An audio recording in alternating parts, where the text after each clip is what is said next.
We recently visited PUBG Mobile, and the guys over at PUBG Mobile invited me again to come and check out the game, specifically looking at their new limited time mode, Flora Menace. So a huge thank you to the guys over at PUBG for supporting the channel and sponsoring this video. Now for those of you unaware, PUBG Mobile is a full-sized battle royale experience in a mobile format.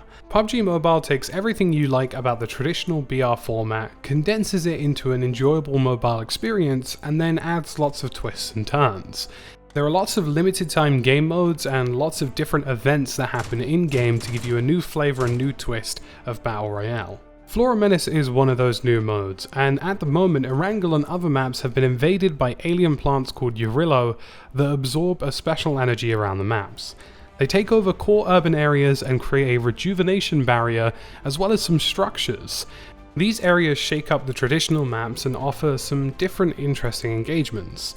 The rejuvenation barrier steadily heals players in these areas and allows you to get a health boost whilst you're leaving combat. So if you're fighting somebody in these areas, you could see your health steadily recover. The structures themselves actually house a fair amount of loot as well, which is really handy and something you're going to want to take with you into the rest of the game. Throughout these areas and around the map, you'll find dyna hex supplies which have nanocore chips, and these nanocore chips are a form of in-game currency that can be used to upgrade your equipment to help you achieve a victory in the Battle Royale format. You'll find these predominantly on the Flora Menace areas located on the map, but you can also find them on enemy players that you've taken out, as well as other areas around the map as well. But the best way to get these dyna hex supplies is to go to the cell matrix.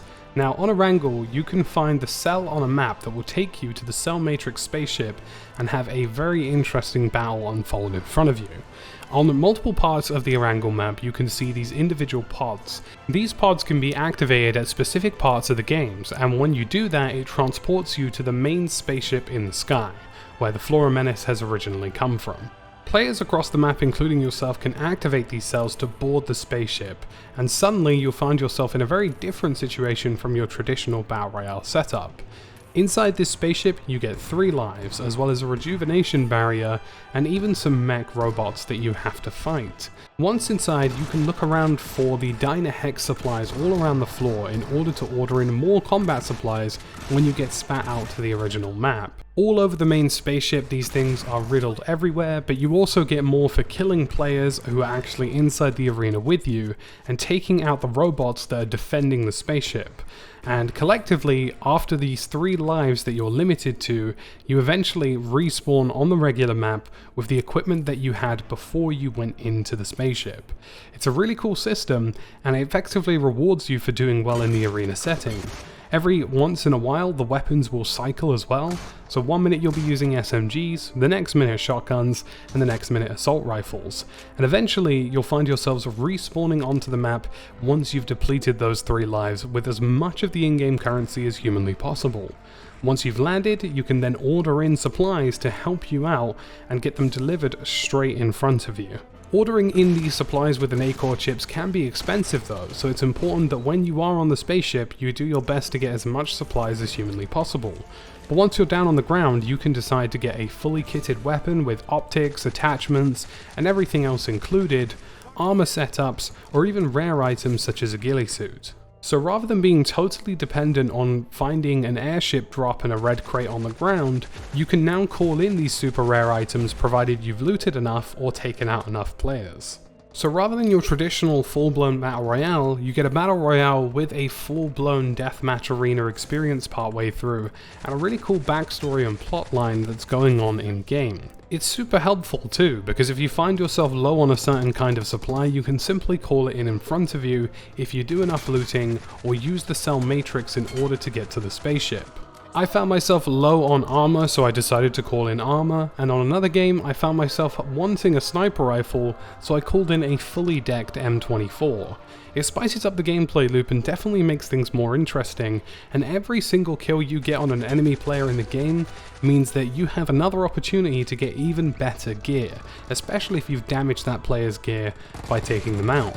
Overall, I had a lot of fun in Flora Menace, and it's nice to see that PUBG Mobile is taking the traditional format and continuing to shake it up, try different things, and offer different experiences. The rejuvenation barrier had really interesting gunfights because people felt like they could be more aggressive, and the Cell Matrix spaceship effectively allowed you to have a full-blown deathmatch experience inside the middle of the game. So truly merging two different formats in a great way, and something that I thought was really interesting and really cool. There are plenty more limited time modes as well coming to PUBG Mobile, including Metro Royale, which is a dangerous tunnel situation where you have to fight many battles and survive them all to reap the rewards of Metro Royale. You can go in with your customized equipment and loot as much as you humanly can, but if you die, you lose all the supplies that you obtained in that match and the initial equipment you came in with. So a truly fresh take again on a Royale experience. There's also the Titan's Last Stand event where players can take an aircraft carrier to watch a battle between Godzilla and Kong, and there's lots of other really interesting stuff going on, such as Vikendi returning as a map, which is a 6km by 6km map with fierce competition in a snow-based environment. And again, this is all PUBG based, but in a mobile format, so you can go and experience Vikendi for the first time on a mobile phone, which is really great if you're trying to kill some time, or just enjoy yourself whilst not having to be stuck to a desk or to a TV. It's just an enjoyable format for you to try something different. If you want my top advice for doing well in Flora Menace as a limited time mode, I highly recommend landing in one of the occupied Flora Menace zones and getting as much equipment as you humanly can, and using the rejuvenation barrier to your advantage to stay alive for as long as possible. You'll constantly be getting healed, and you'll be getting a good amount of loot as well. Just keep waiting around until that Cell Matrix timer counts down, take out as many enemies as you can, and go straight for the Cell Matrix. The Cell Matrix is where you're going to make the majority of the in-game currency, and if you manage to get as much Nacor chips as humanly possible, you can then go back into the original experience, call in new armor, call in fully decked weapons, and call in things that are going to help you win the round or help your team win the round. These equipment drops can even be used by your teammates. I actually had an instance where I gave a teammate a sniper scope. So make sure you check out the link in the comment section and description below, and of course, if this isn't something that tickles your fancy, PUBG Mobile has Erangel, Miramar, Sanhok, Livik, Vikendi, and lots of other more modes and options, including arena style mode, including TDM, domination, and everything you could want really in a mobile format experience. So check that out in the comment section and description below. Again, a huge shout out to PUBG Mobile for supporting the channel, and I'll see you guys soon in another video.